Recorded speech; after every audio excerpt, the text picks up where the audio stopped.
As soon as the pilot saw something frightening, both engines on either side of the plane completely failed in an instant. The pilot repeatedly tried to restart the engines, but nothing worked. However, the 155 people on board had no idea what was happening. The flight attendants tried to calm everyone down by saying that the plane was just caught in strong winds. The co-pilot immediately grabbed the emergency checklist and began reviewing the procedures to follow when both engines fail. Meanwhile, the pilot quickly requested assistance from ground control.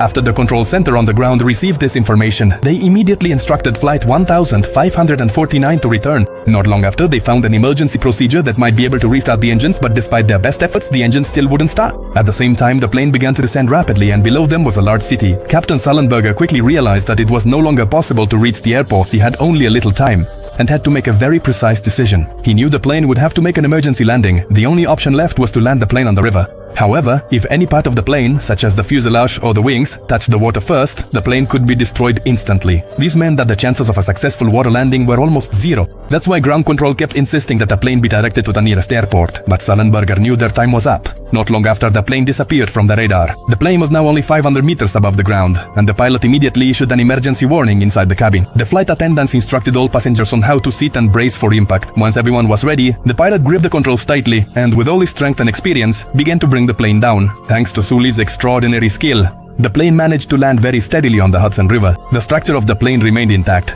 but the danger was not over yet. Cold water quickly began to flood into the cabin. Captain Sully himself then entered the cabin and put life vests on everyone, telling them that they had to get out of the plane immediately. The flight attendants opened the emergency exits and deployed the emergency slides. Some passengers exited through the windows and climbed onto the wings of the plane. Everyone, both crew and passengers, calmly exited the plane one by one, but the weather outside was extremely cold, with temperatures below 0 degrees. At that moment, the nearest Coast Guard team spotted them, and slowly, everyone began to be rescued from the water.